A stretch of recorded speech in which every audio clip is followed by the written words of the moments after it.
الشيطان الرجيم بسم الله الرحمن الرحيم ألف لام را تلك آيات الكتاب المبين إنا أنزلنا نحمده ونستعينه ونعوذ بالله من شرور أنفسنا ومن سيئات أعمالنا من يهده الله فلا مضل له ومن يضلله فلا هادي له وأشهد أن لا إله إلا الله وحده لا شريك له وأن محمدا عبده ورسوله أما بعد ربي اشرح لي صدري ويسر لي أمري واحلل عقدة من لساني يفقهوا قولي ربي زدني علما. கணியத்திற்கு உரிய எல்லாம் உள்ள அல்லாஹுவின் நல்லடியார்களே, ஏக இறைவனுடைய அன்பும் அருளும் வற்றாத பெரும் கருணையும் நபிகள் நாயகம் ஸல்லல்லாஹு அலைஹி வஸல்லம் அவர்கள் மீதும் அன்னலாரின் குடும்பத்தார்கள் அவர்களோடு இந்த சத்திய மார்க்கத்தை முடிந்தளவு பின்பற்றி வாழ்ந்து மரணித்த சஹாபாக்கள், சஹாபிய பெண்மணிகள், அதற்கு பின்னால் வாழ்ந்து மரணித்த வாழ்ந்து கொண்டிருக்கின்ற நல்லடியார்கள், குறிப்பாக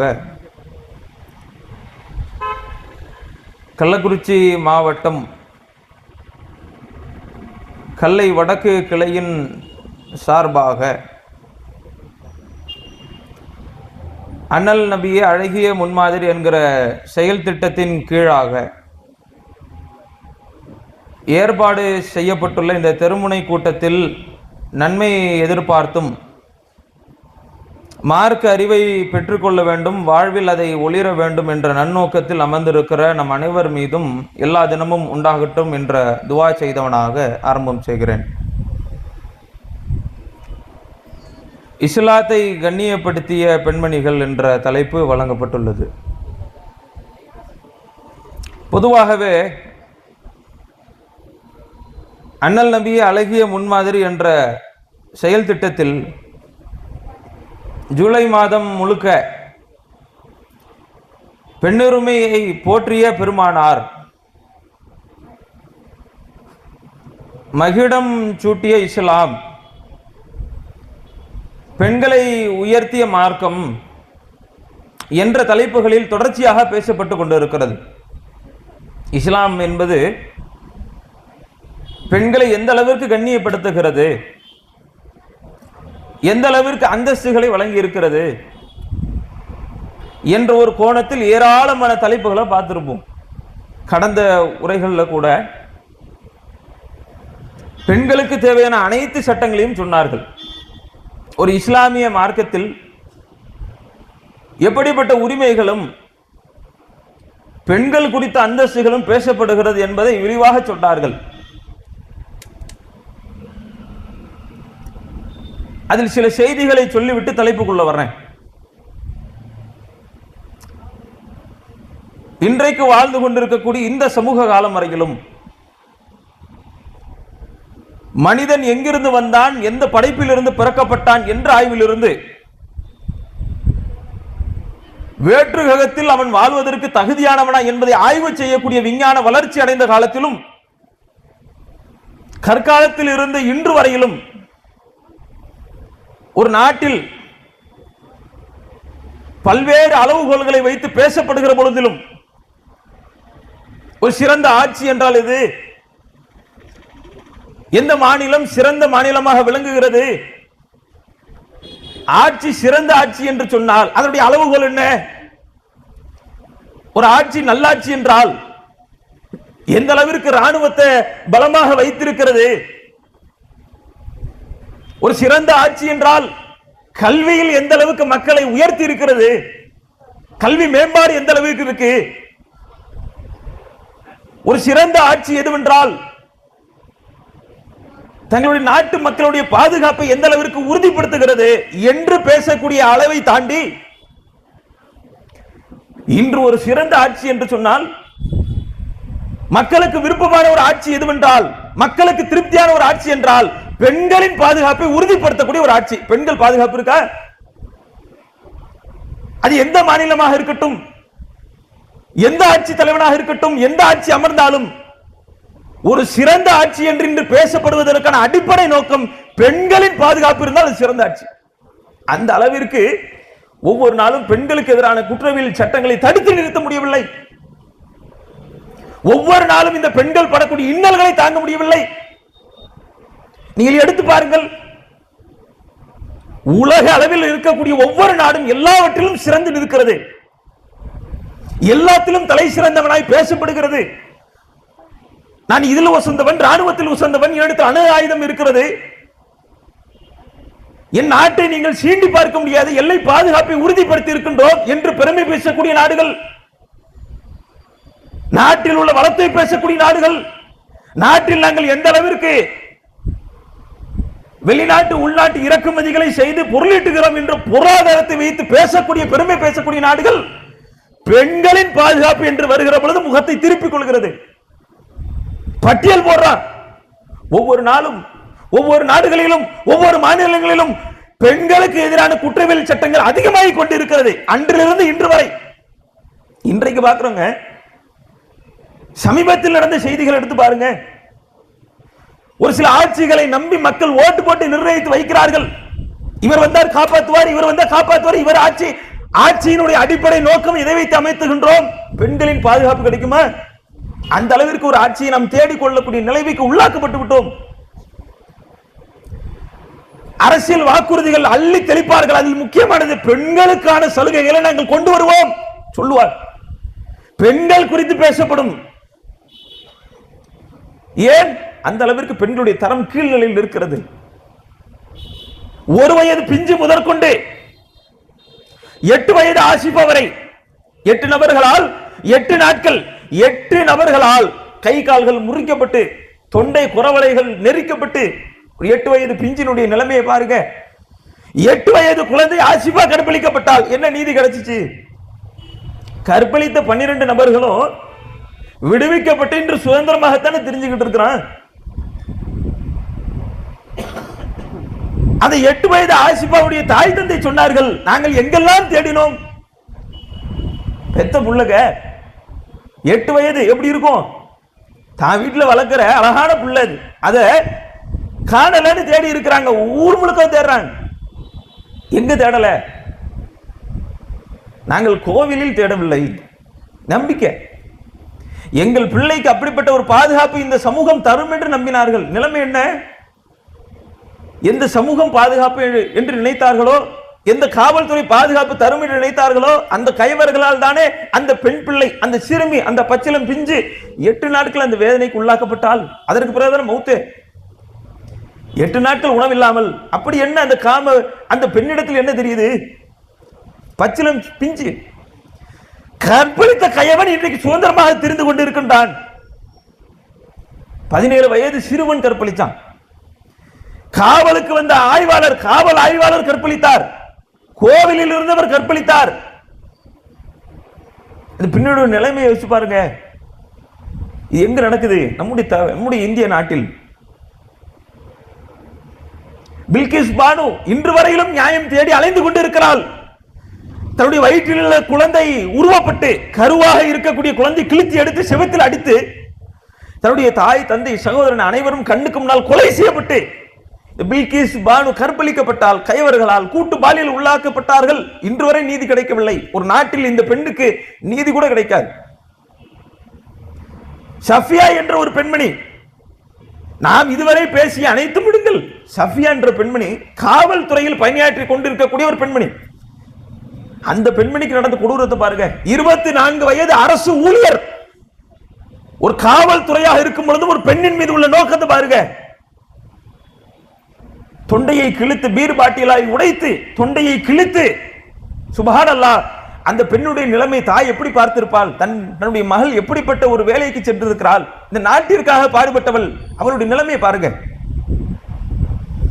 93 வயது பாட்டிக்கு, ஒரு மூதாட்டிக்கு பாதுகாப்பு இல்லை. கடலூர்ல மஞ்சக்குப்பத்துல 93 வயது கொண்ட ஒரு மூதாட்டி, வயதுக்கு மரியாதை இல்லையா? 10 வயது பெண் குழந்தை, பள்ளிக்கு செல்லக்கூடிய 10 வயது குழந்தை. சில மாதங்களுக்கு முன்னால் புதிய ஆட்சி ஒன்று வரவேற்கப்பட்டு மக்களால் கொண்டாடப்பட்ட ஒரு ஆட்சியில் நடைபெற்ற சம்பவம். 10 வயது பிஞ்சு கற்பழிக்கப்பட்டு கொலை செய்யப்பட்டு சாக்கடையில் தூக்கி வீசப்பட்டால்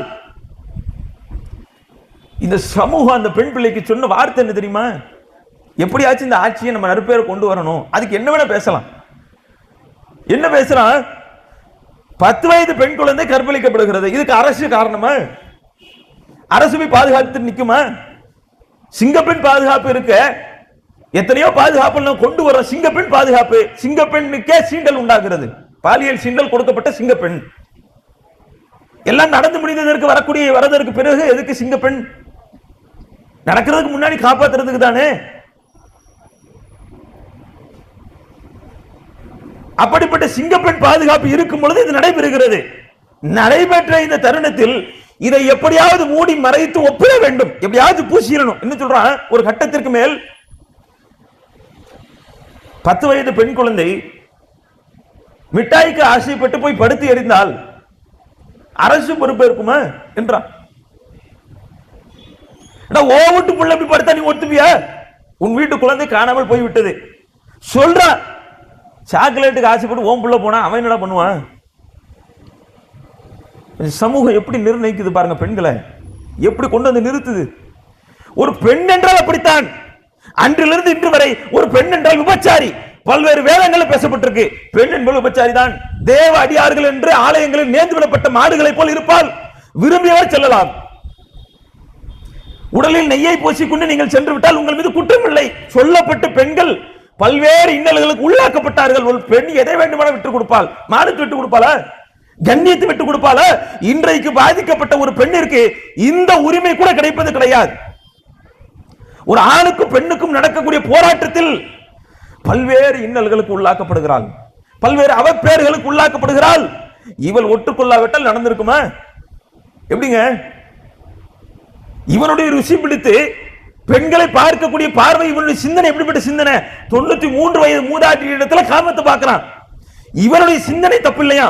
10 வயது பிள்ளை, தன்னுடைய பிறந்த பிள்ளை, தன்னுடைய பிள்ளையை போன்ற வயது கொண்ட ஒரு சிறுமி, அவள் கற்பழிக்கப்பட்டு கொண்டு சென்று நாரடிக்கப்படும் பொழுது அதை நியாயம் பேசக்கூடிய சமூகம், அவன் மீது தப்பில்லை. எல்லா இடத்திலும் ஆண்கள் பாதுகாக்கப்படுகிறான். ஒரு பெண் தன்னுடைய விவாகரத்திற்கு கூட இன்று கஷ்டப்படுகிறாள். விவாகரத்து வாங்கணும்னா கஷ்டம், கோர்ட்டு கேஸ் அலையணும். இன்னைக்கு ஒரு பெண்ணை நீங்கள் தண்டிக்க வேண்டும் என்றால், ஒரு பெண்ணை பலிக்கு பலி வாங்கணும்னு நினைக்கிறான், வாழ பிடிக்கல, என்ன பண்ணலாம்? கையெழுத்து போட மாட்டேன், அவ்வளவுதான். ஒரு பெண்ணை காலத்திற்கும் பழி வாங்க வேண்டும். ஏன்னா இவனுக்கு அனுமதி இருக்குல்ல, எல்லா விதத்திலும் இவனுக்கு அனுமதி. இவன் எந்த சாக்கடையில பிறண்டு ஏந்திரிப்பான், இவனுக்கு பிரச்சனை கிடையாது. சொல்லப்படுகிற முதல் வார்த்தை பிளாக்மெயில். கையெழுத்து போட மாட்டேன். நான் கையெழுத்து போட்டா தானே, நான் கையெழுத்து போட்டா தானே அடுத்து திருமணம் நடக்கும், நான் வெளிநாட்டுக்கு போயிருவேன். எப்படி கையெழுத்து வாங்க? நான் பார்க்கிறேன். பெண்கள் எப்படி கவனிக்கிறாங்க பாருங்க. பெண்கள் என்றால் போக பொருள், பெண்கள் என்றால் அவர் ஒரு காம பொருள், அவள் ஒரு மனிதர் அல்ல, ஒரு பொருளாக கட்டமைக்கப்படுகிறாள். அவளுக்கான கடமைகள் மட்டும்தான் பார்க்கப்படுகிறது, உரிமைகள் பேசப்படுவது கிடையாது. இன்றைக்கு மட்டுமல்ல, அல்லாஹ்வுடைய தூதர் காலத்தை யோசிச்சு பாருங்க.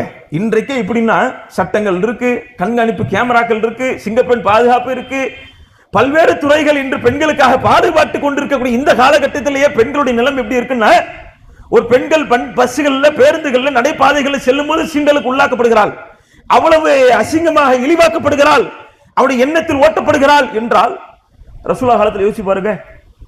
ரசூலுல்லாஹ் காலம் எப்படி இருந்திருக்கும்? அப்ப கேமராக்கள் கிடையாது, காவல்துறை கிடையாது, சிங்கப்பெண் பாதுகாப்பு கிடையாது, எதுவும் கிடையாது. எங்க எந்த நடந்தாலும் அந்த பெண்ணுக்கான பாதுகாப்பை உறுதிப்படுத்துவதற்கான வாய்ப்புகள் இல்லை. அந்த காலகட்டத்தில் யோசிச்சு பாருங்க, பெண்கள் எப்படி இருந்திருப்பாங்க? மறுக்கவே முடியாது, அந்த பெண் மறுக்கவே முடியாது. 100 ஆண்கள் ஒரு பெண், திருமணம் நடைபெறும். திருமணம் என்ற பெயரால் அல்லாஹ்வுடைய தூதர் காலத்தில் 4 வகை திருமணங்கள் இருந்தது. 4 வகை திருமணங்கள். இன்றைக்கு நடக்கிற ஒரு திருமணம் மட்டும்தான் ஹலாலான முறை. மீதி நடக்கக்கூடிய 3 முறைகள். உதாரணத்துக்கு ஒண்ணு பாருங்க.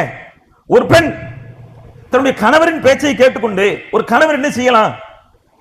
தன்னுடைய மனைவியை அந்தஸ்து மிக்க ஒரு குலத்தில் உள்ள குழந்தை பெற்றெடுக்க வேண்டும், என்னுடைய வம்சாவளி, நான் மட்டமான ஜாதியில பிறந்துட்டேன், நான் தாழ்ந்த குலத்தில் பிறந்துட்டேன், என் மனைவி எப்படிப்பட்ட பிள்ளை பெற்றெடுக்கணும், ஒரு உயர்ந்த குலத்தவிடத்தில் சென்று பல நாட்கள் இருந்து அவருடைய இந்த நாட்களுடைய மாதவிடாய் முடிந்து விட்டால் அவரிடத்தில் 1 மாத காலம் இருந்து கரு உண்டாகித்தான் வர வேண்டும், இல்லாவிட்டால் இந்த பெண்ணை வீட்டை விட்டு விரட்டிடுவாங்க.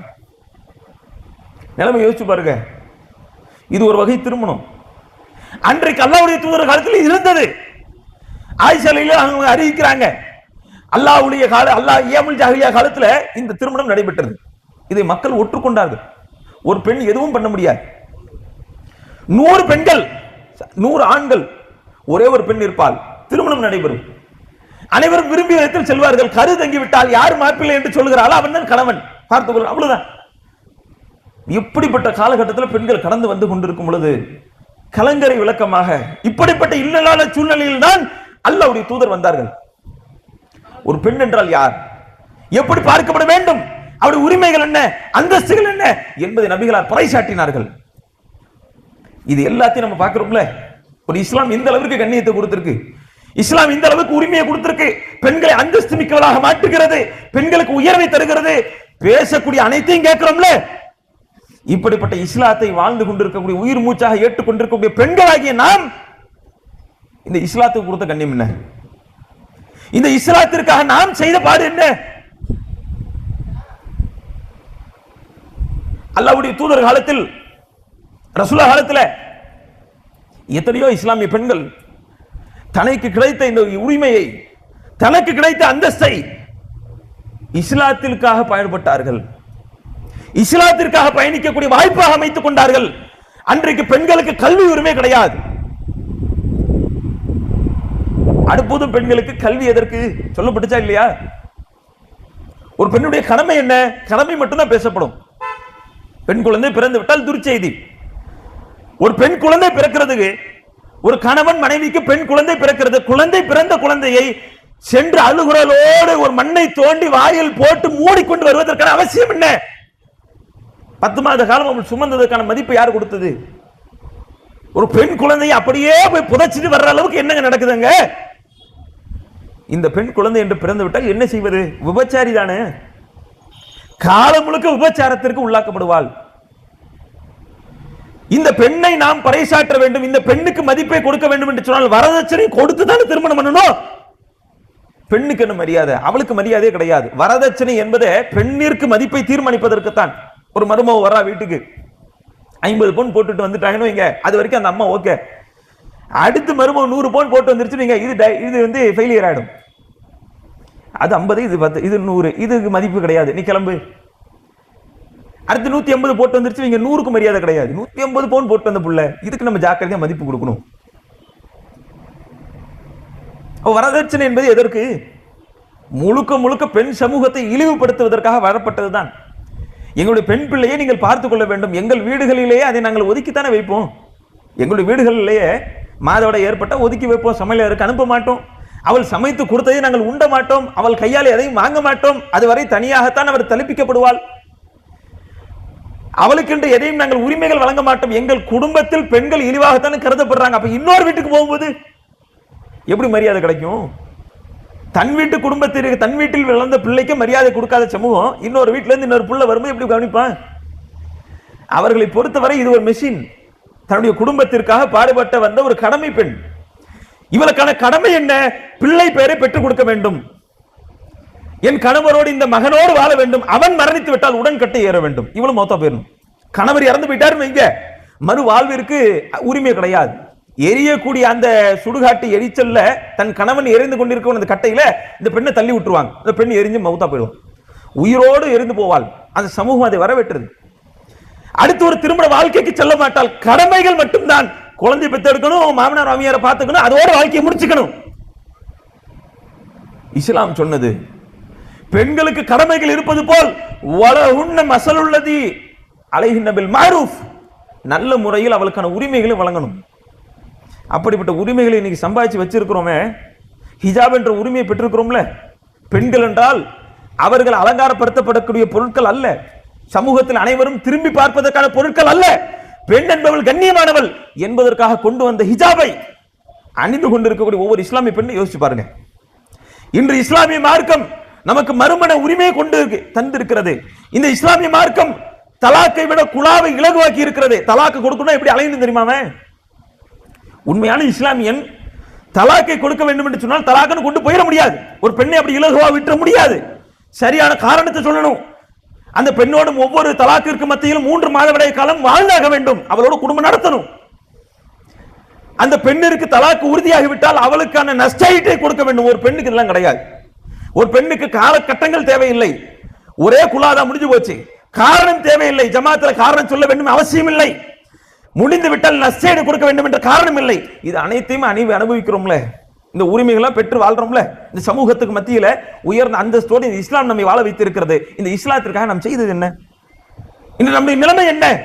அன்றைக்கு உள்ள பெண்களுடைய நிலைமை என்ன? இஸ்லாம் கல்வி உரிமையை கொடுத்தது. இன்னும் சில ஊர்கள்ல ஒரு பெண் உடன்கட்டை ஏறாவிட்டாலும் வீட்டை விட்டு வெளியே வரக்கூடாது. வீடுகளில் பூட்டு போடப்படுவாள். ஆண்களை கூட பார்க்கப்படக்கூடாது. இருட்டறையில் நிறுத்தப்படுவாள். மனநலம் பாதிக்கப்பட்டவளாக தான் வீட்டை விட்டு வெளில வருவாள். ஒரு கட்டத்திற்கு மேல் தற்கொலை செய்து கொள்வார்கள். திருமணம் ஆகாமல் முதிர் கன்னிகளாக தற்கொலை செய்து கொள்வார்கள். இன்றைக்கு அதெல்லாம் குறைஞ்சு போச்சா இல்லையா? சலுகைகள்லாம் பயன்படுத்துறோம்ல, உரிமைகள்லாம் பயன்படுத்துறோம்ல, இந்த அந்தஸ்து எல்லாம் அல்லாஹ்வுடைய மார்க்கம் கொடுத்திருக்குல்ல. ஒரு பெண் குழந்தை பிறக்கும் போது அவள் நற்செய்தி, பிறக்கும் போதே கிரீடத்தை மாட்டுதா இல்லையா? நமக்கு ஒரு ஆண் குழந்தைக்கு சொல்லப்பட்டிருக்க, ஒரு பெண் குழந்தை பிறக்கும் போது நற்செய்திங்க. ஓ இதா புஷ்ஷிர அஹதுஹும் பில் உன்சா, பெண் குழந்தை கொண்டு அவனுக்கு நற்செய்தி சொல்லப்பட்டால் அல்லாஹ் எப்படி இறக்குறான் பாருங்க.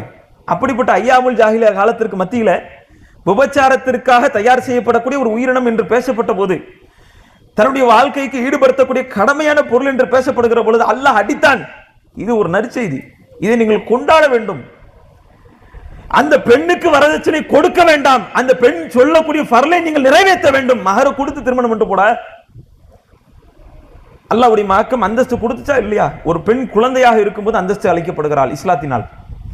சிறுமியாக இருக்கும்போது தன்னுடைய சகோதரனால் சொத்துரிமை, வாக்குரிமை, வாஸ்துரிமை எல்லாத்தையும் வழங்கப்படுறா. அவளுக்கு என்ற வாரிசு உரிமை மறுக்க கூடாது. சகோதரனா இருக்கிறியா, சகோதரிக்கு மதிப்பு அளிக்கணும். ஏறெடுத்து பேசக்கூடாது. நீதமா நடந்துக்கணும். தன்னுடைய தாய் தந்தையர் மரணித்திருக்க பிறகு அவளை நீதான் கவனிச்சுக்கணும் என்ற சகோதரியாக இருக்கும்போது அந்தஸ்தை வழங்கியது இஸ்லாமிய மார்க்கம். அந்த பெண் திருமணம் முடிக்கிறாளா? ஆண்களுடைய நிலைமை பாருங்க. ஒரு ஆணுக்கு சொர்க்கம் வேண்டுமா? பெண்ணை கொண்டுதான் சொர்க்கமே கிடைக்கும். ஒரு ஆண் தன்னுடைய சொர்க்கத்தை நாட வேண்டும் என்றால் பெண்ணிடத்தில் நன்மை பெற வேண்டும். அல்லாஹ் யார்கிட்ட தயவை கை நீட்டி வச்சிருக்கான் பாருங்க. நமக்கு எல்லா இடத்துலயும் சொல்லுவாங்கல்ல, ஆண்கள் அப்படித்தான் இருப்பார்கள். ஆண்கள் என்னமோ உயர்ந்தவ மாதிரி, பெண் நீதாம ஒழுங்கா இருக்கணும். அவன் அப்படித்தான் இருப்பான். விவாகரத்தினுடைய பேச்சுக்கள் எடுக்கப்படும் போது, ஜமாத்தை வச்சு பேசும்போது கூட ஒரு பெண்ணாகி நீங்க எப்படி, அவன் 1000 தப்பு செய்வான். அவன் குடிகாரனா இருப்பான், தொழுவ மாட்டான். இந்த புள்ளைய போட்டு வாங்கிட்டு இருப்பாங்க. நீ ஏன் அப்படி இருக்க? அவன் அப்படித்தானே இருப்பான். ஆண் அப்படித்தானே இருப்பான். இஸ்லாமிய மார்க்கம் அப்படியே சொல்லுது. இஸ்லாமிய மார்க்கம் இறைவனுக்கும் இறைந்த சட்டத்தை தான் சொல்லுது. குல்லில் முஃமினீன யகுதுன மின் அப்சாரிஹின்ன வ யஹ்ஃபதுன ஃபுரூஜஹுன்ன. பெண்ணுக்கும் சொல்லுகிறது, ஆணுக்கும் சொல்லுகிறது. ரெண்டு பேரும் பார்வையை தாழ்த்தணும். பெண்ணு மட்டும் தான் தாழ்த்தணுமா? ஆணாகிய நீ பார்வையை தாழ்த்து. ஆணுக்கும் கற்பு இருக்கு, கற்பை பேணி வாழு என்று சட்டத்தை சொல்லி பெண்களுக்கு அந்தஸ்தை கொடுத்து இஸ்லாமிய மார்க்கம். இதை பயன்படுத்துறோமா இல்லையா? இவ்வளவு உரிமைகள் எடுத்துக்கிறோமா இல்லையா? ஒரு பெண் சிறுமியாக இருக்கும்போது அந்தஸ்து அளிக்கப்படுகிறாள். திருமணம் ஆகிவிட்டால் எந்த ஆன்மீக மார்க்கம் சொல்லுது? உலக நடப்புக, என் மனைவிக்கு எனக்கு சண்டை, சண்டையை தீக்கணும், ஜமாத்து தேவையில்லை, நான் என்ன பண்ணலாம் தெரியுமா? இஸ்லாமிய மார்க்கம் ஊக்குவிக்கிறது. தினமும் உண்ணக்கூடிய உணவு உனக்கு கடமை தான், அவளுக்கு கொடுத்தாகணும், நல்ல முறையில் கொடுத்தாகணும், உணவையும் உடவையும் கொடுத்தாகணும். தலையெழுத்துன்னு கொடு, உனக்கு அது நன்மை. உன் மனைவிக்கு ஒரு கவலை உணவை ஊட்டி விட்டால் நன்மை. பெண்ணை கொண்டுதான் நான் நன்மை சம்பாதிக்கிறான். ஒரு பெண்ணுடைய உரிமை நீ பாதுகாத்தால் உன்னுடைய உரிமை அல்லாஹ் பாதுகாக்கிறான். பெண்ணை கொண்டுதான் சொர்க்கத்தை அடைகிறாய். அல்லாஹ்வுடைய தூதர் ஒருத்தர் வந்து கேட்டாரா இல்லையா? உலகத்தில் சிறந்த நட்பு கொள்வதற்கு யார்? உம்முக்க உம்முக்க உம்முக்க. முதல் 3 இடம் தாய்க்கு தான்ப்பா. முதல் 3 இடம் தாய். ஒரு பெண் மனைவியாக இருக்கும்போது அந்தஸ்து அளிக்கப்படுகிறாள், தாயாகி விட்டால் அந்தஸ்து அளிக்கப்படுகிறாள் சொல்லுவாங்க. திருமணமாகி 10 ஆண்டுகள் ஆகிவிட்டது, குழந்தை இல்லை, எத்தனையோ செலவுகளை இறைச்சி தள்ளிட்டேன், கொட்டிட்டேன் பாரு. என்ன வார்த்தது? ஒரு மனைவிக்கு செய்த செலவை எப்படி பாப்பா ஒரு ஆண்? இதுக்கு எதுக்கு செலவு பண்ணிக்கிட்டு, இது ஒண்ணுமே இல்லையே, இதுக்கு செலவு பண்ணி என்ன ஃபாய்தா? இதை பேங்க்ல போட்டிருந்தா பணம் ஆயிருக்கும், சேமிச்சு வச்சிருந்திருக்கலாம், நகையில போட்டு அந்தஸ்து ஏறி இருக்கும், பிசினஸ்ல போட்டெல்லாம் வாங்கியிருக்கலாம். இதற்கு செலவு செய்து என்ன ஃபாய்தா? 4 லட்சம் 5 லட்சம் டாக்டர் செலவு ஆயிடுச்சு, என்ன ஃபாய்தான் பாரு. இறைச்சிட்டம் பாய், கொட்டிட்டம் பாய். என்ன இறைச்சிட்டம் கொட்டிட்டேன்? ஒரே ஒரு உள்ளத்தை மாத்தினா போதும். உன்னுடைய எண்ணத்தை ஒரே ஒரு எட்டத்துல மாத்து. அல்லாஹ்வுடைய மார்க்கம் சொல்லுகிறது, உங்களுடைய மனைவிக்கு செய்யக்கூடிய அனைத்து செலவும் ஃபஹுவ ஸதகா, அது தர்மங்கள். எப்படிப்பட்ட தயவை வாங்கி கொடுத்திருக்கு பாருங்க மார்க்கம் நமக்கு. உங்கள் மனைவிக்கு உணவுக்காக உடைக்காக ஒரு கவரிங் வாங்கி கொடுக்கிறாரு, இது சதக்காங்குது மார்க்கம். 4 லட்சம் சதக்கா பண்ணுவேன் நீ, 4 லட்சம் ரூபாய் அல்லாஹ்வுடைய பாதையில கொடுத்தவன் எவனாச்சு மனைவிக்கு தான் செலவு பண்ணான். இது அல்லாஹ்வுடைய மார்க்கம் எந்த கணக்கில் எழுதுது பாருங்க, அல்லாஹ்வுடைய கணக்கில் எழுதப்படுகிறது. உன் மனைவிக்கான செலவை இஸ்லாமிய மார்க்கத்தை தவிர வேற எந்த மார்க்கமும் இதை ஆன்மீகத்தில் சேர்ப்பது கிடையாது. மனைவிக்கு உண்ணக்கூடிய உணவை கொடுத்தால் அது ஆன்மீகத்தில் நன்மை. எந்த மார்க்கம் கொடுக்குது? இப்படிப்பட்ட மார்க்கத்தில் கிரீடத்தை அணிஞ்சு வாழ்ந்துகிட்டு இருக்கோமே, இந்த மார்க்கத்திற்கு என்ன மரியாதையை கொடுத்தோம்? இந்த மார்க்கத்திற்கு என்ன கண்ணியத்தை கொடுத்திருக்கிறோம்? சஹாபிய பெண்மணிகளை எடுத்து பாருங்கள். இன்றைக்கு நம் கைகளில் செல்போன்கள் தவறுகிறது. இலகுவாக தாவாவிற்கு நாம் பயன்படுத்தி கொண்டு இருக்கின்றோம், இலகுவாக ஸ்டேட்டஸ்களை அமைத்துக் கொண்டு இருக்கின்றோம். அன்றைக்கு அப்படி கிடையாது. எல்லா இடங்களிலும் ஒட்டகம் என்பது மிக முக்கியமான ஒன்று. அன்னைக்கு எப்படி இன்னைக்கு செல்போன் மாதிரி எனக்கு ஒட்டகங்க. நீ செல்போனு டவர் இருந்தா நம்ம கையில இருக்கும், அன்னைக்கு ஒட்டகம் கவர் இருந்தா நம்ம கையில இருக்கும். ரெண்டும் பறந்து போயிடும். இல்லாட்டி அப்படி தானே ரீசார்ஜ் பண்ணலாம், இதுக்கு மரியாதை கிடையாது. அது கவர் இல்லைன்னா பறந்து போயிடும். ரெண்டுமே முக்கியம் இன்னைக்கு நமக்கு. ரீசார்ஜ் எவ்வளவு ஆக்கினாலும் சரி, அது 400 500 1000 ரூபாய் ஆனாலும் சரி, மாதம் எல்லா போனுக்கும் போட்டாகணும். 1000 ரூபாய் வரட்டுங்க, விட்டுருவோமா? நம்ம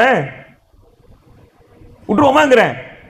வீட்டுக்கு ஆதார் கார்டு மாதிரி ஒரு ஆளுக்கு ஒரு செல்போன் இருக்குல்ல, ஒரு ஆளுக்கு இருக்கும் ஆதார் கார்டு மாதிரி.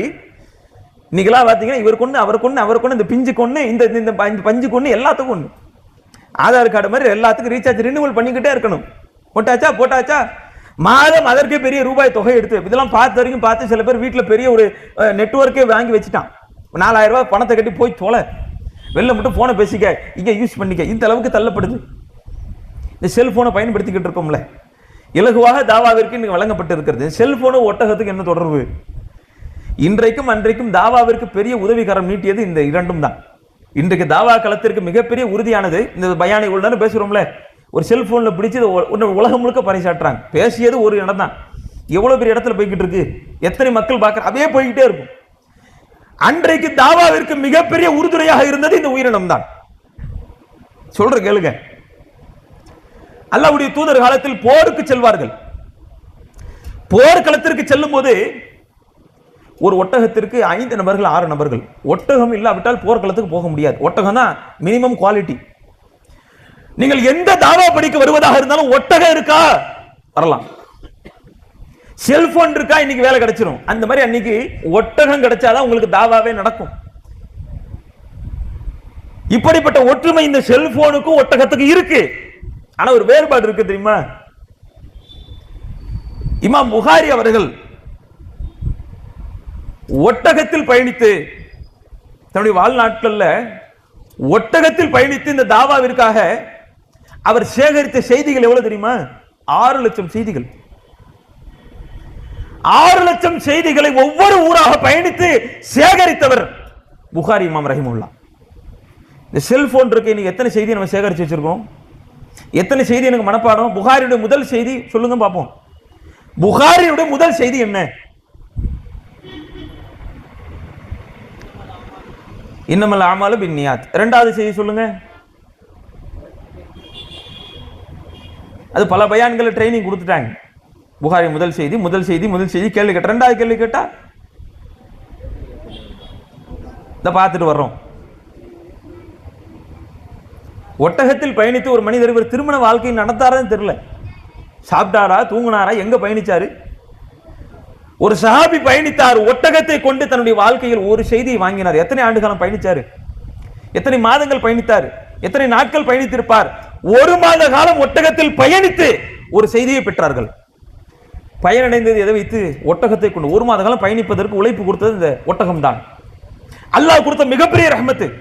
அதாவது அல்லாஹ் சொல்லுங்க, அஃபலா யன்துரூன இலல் இபிலி கைஃப குலிகத். இந்த ஒட்டகம் படைப்பை பத்தி யோசிச்சு பாருங்க. அவ்வளவு உறுதுணையா நின்னுச்சு உங்களுக்கு அன்றைக்கு தாவா களத்திற்கு. ஆனால் ஒரு கட்டத்திற்கு மேல இந்த ஒட்டகம் கிடைக்காத போது சஹாபாக்கள் என்ன செஞ்சாங்க தெரியுமா? ஒரு ஒட்டகத்துக்கு 5 பேர் 6 பேர், ஒருவர் நடந்து செல்வார், ஒருவர் ஒட்டகத்தில் அமர்ந்து செல்வார், 5 நபர்கள் நடந்து செல்வார்கள். ஒரு போர்க்களத்திற்கு செல்ல வேண்டிய அவசியம் என்ன? அவ்வளவு மெனக்கட்டத்துக்கு போகணும். போனா உயிர் போயிடும், குடும்பம் அனாதை ஆயிடும், மனைவி நிர்கதையாக நிற்பா, குழந்தைகள் அனாதை ஆயிடுவாங்க, யார் வாழ்வாதாரத்தை கொடுப்பா? இதெல்லாம் தூக்கி போட்டாச்சு. போருக்கு செல்ல வேண்டும், அல்லாஹ்வுடைய பாதையில் ஷஹீதாக வேண்டும், அவ்வளவுதான். ஒட்டகம் இருந்தா என்ன, இல்லாட்டி என்ன? ஒரு ஒட்டகத்துக்கு 5 பேர், பரவாயில்ல வாங்க போவோம். நடைய கட்டினாங்க பாலைவனத்துல. ஒரு ஆணாக இருந்து செல்லக்கூடிய இந்த சஹாபாக்களுடைய நிலைமை என்ன ஆனது தெரியுமா? தபூக் போர்க்களத்திற்கு சென்றார்கள். ஒரு ஒட்டகத்திற்கு 6 பேர், மாறி மாறி மாறி மாறி மாறி போனாங்க. நாங்கள் களத்தில் சென்றோம், களத்தில் வாழேந்தாமல் ரத்தம் சிந்தாமல் அல்லாஹ் வெற்றியை கொடுத்தான், அல்ஹம்துலில்லாஹ். ஆனால் எங்களுடைய கால் பாதங்களை குனிஞ்சு பார்க்கிறோம், கால்களில் நகங்கள் கிடையாது, வரவழியிலே விழுந்து போச்சு. அந்த வெப்பத்தில் பாலைவனத்தின் கப்பல் என்று சொல்லப்படக்கூடிய ஒட்டகம் இல்லாவிட்டால் எதையும் செய்ய முடியாது. அப்படிப்பட்ட இந்த பாலைவனத்தில் ஆண்கள் கூட தாங்க முடியாது. ஆனால் அல்லாஹ்வுடைய தூதர் காலத்தில் ஹிஜ்ரத் செய்த ஒரு பெண்மணி எப்படி ஹிஜ்ரத் செஞ்சாங்க தெரியுமா? ஒரு பெண்மணி சாதாரண நிலையில் பலகீனமானவள். ஒரு பெண் கருவுற்று விட்டால் அவருடைய நிலைமை எப்படி இருக்கும்? பஞ்சு போல பார்த்துக்கணும். மெல்ல மெல்ல ஏந்திரி, மெல்ல மெல்ல உட்காரு. சோஃபா கூட அப்படியே பொம்மை மாதிரி ஆக்கிடுவாங்க. குழந்தை வயசு கருவு தங்கிருச்சுன்னா முடிஞ்சு போச்சு. அப்படியே அப்படியே கம்ஃபர்ட்டா வச்சுப்பாங்க. அசையாத, நிமிராத, ஏந்திரிக்காத, குனியாத, அப்படியே தண்ணியில கால வைக்க வலிக்கு விழுந்துருவேன். அவ்வளவு பாதுகாப்பை கொடுக்குறோம்ல. அல்லாஹ்வுடைய தூதர் காலத்தில் ஆயிஷா ரலியல்லாஹு அன்ஹாவுடைய சகோதரி அஸ்மா பின்த் அபி பக்கர் அவங்க பயணிக்கிறாங்க பாருங்க. முழு மாத கர்ப்பிணியாக, முழு மாத நிறை மாத கர்ப்பிணியாக அல்லாஹ்வுடைய கட்டளை வந்து விட்டது என்ற ஒரே காரணத்தினால் ஹிஜ்ரத்தை நோக்கி பயணிக்கிறாங்க. ஒட்டகம் கிடையாது. எப்படி பயணிக்கணும்? நடந்தே செல்வோம். நடைய கட்ட ஆரம்பிக்கிறாங்க. பல்லாயிரக்கணக்கான கிலோமீட்டர்கள். ஒரு பெண் நிறை மாத கர்ப்பிணியாக, நடுவில் எந்த விதமான சூழலும் ஏற்படலாம். வழி வந்துட்டு என்ன செய்வாங்க? சரியான செமினா இருக்காது, சரியான பாதுகாப்பு இருக்காது, மருத்துவம் கிடையாது. எதை அடிப்படையாக வைத்துக் கொண்டார்கள்? அல்லாஹ்வின் வாரத்தை போட்டு நடை கட்டினாங்க. அப்படி ஹிஜ்ரத்தை செய்த பெண்மணிகள், சஹாபிய பெண்மணிகள், அன்றைக்கு நவீன காலம் இல்லாத பொழுதும் தாவாவில் நிலைத்து நின்ற பெண்மணிகள். இன்றைக்கு ஹிஜ்ரி என்னன்னு கேளுங்க, தெரியாது நமக்கு. ஹிஜ்ரியோட வரலாற்றை விடுங்க. யார் முதல்ல ஹிஜ்ரத் பண்ணது? எத்தனை பேர் அபிசீனியா ஹிஜ்ரத் போனாங்க? எத்தனை மதீனா ஹிஜ்ரத்துக்கு போனாங்க? எத்தனை ஹிஜ்ரத்? ஹிஜ்ரி நம்பரை சொல்லுங்க. இன்னைக்கு இஸ்லாமிய மார்க்கத்துக்கு நம்ம கொடுக்கிற மரியாதை இவ்வளவுதான். இஸ்லாம் கொடுத்த கல்வியை இன்று வரை நாம் பயிலவில்லை, பயன்படுத்தவில்லை, அவ்வளவுதான். ஒரு ஹிஜ்ரி ஆண்டு தெரியாது. ஹிஜ்ரத்தை பத்தி நம்ம என்ன படிப்பு வாங்க போறோம்? ஒரு ஹிஜ்ரி தெரியாதுங்க. 1446 1449 1448 தெரியாது. இன்னைக்கு என்ன 1400 சொல்றாரு. நம்ம 2024 25 போயிட்டு இருக்கோம். பின்னாடி போயிட்டார் போல இருக்கு இவரு. சில பேருக்கு தோணும் ஹிஜ்ரினால என்னன்னு தெரியாது. நபிகளார் ஹிஜ்ரத் செய்த ஆண்டு. இந்த ஹிஜ்ரியில அல்லாஹ்வுடைய தூதருடைய காலத்தில் பல சஹாபாக்கள் தியாகம் செய்த வரலாறு பார்த்திருக்கிறோம். பல சஹாபிய பெண்மணிகள் தியாகம் செய்த வரலாறு பார்த்திருக்கிறோம். நீங்க யோசிச்சு பாருங்க. ஒரு ஆணுடைய தயவில்லாமல் அல்லாஹ்வுடைய தூதருக்கு மனைவியாக இருந்து தன்னுடைய சிறு வயதிலேயே அல்லாஹ்வுடைய தூதருக்காக அனுமதிக்கப்பட்டவர்கள். சிறு வயதிலேயே அல்லாஹ்வுடைய தூதரை திருமணம் முடிக்கிறாங்க. அஸ்மா பின்த் அபி பக்கர் பாலைவனத்தை கருவுற்ற நிலையில கடந்து போனாங்க பாருங்க. நிறைய அவருடைய தங்கை யாரு? ஆயிஷா ரலியல்லாஹு அன்ஹா. அவன் நிலைமை யோசிச்சு பாருங்க. அல்லாஹ்வுடைய தூதர் அவங்களை திருமணம் செய்யறாங்க. இளம் வயதில் சிறுவியாக இருக்கும்போது இல்லற வாழ்க்கை ஆரம்பிக்கிறாங்க. 9 வயதுல இளமை வாழ்க்கை ஆரம்பிக்குது. அல்லாஹ்வுடைய தூதர் மரணிக்கும் போது வயது என்ன அவங்களுக்கு? அல்லாஹ்வுடைய தூதர் மரணிக்கும் போது ஆயிஷா ரலியல்லாஹு அன்ஹா வயது என்ன? அல்லாஹ்வுடைய தூதர் மனைவி இருப்பதிலேயே குறைந்த வயது பெண் இவங்க தான், கன்னி பெண். மற்ற எல்லாருமே கதிஜா அம்மையாரா இருக்கட்டும், எல்லாரும் 3 திருமணம் முடிந்தவர்கள், மலடு ஆனவர்கள், குழந்தை பேரு இல்லாதவர்கள், எல்லாம் 50 வயசு 60 வயசு. இவர்கள் ஒருவர் தான் அல்லாஹ்வுடைய தூதருக்காக தன்னுடைய இளமை பருவத்தை தியாகிட்டவர்கள். அப்படிப்பட்ட இந்த பெண்மணிக்கு வாழ்க்கையை யோசிச்சு பாருங்க. நபிகளார் மரணிக்கும் போது வயது 18. அல்லாஹ் சூரத்துல் அஹ்ஸாபிலே சட்டத்தை இறக்குகின்றான்.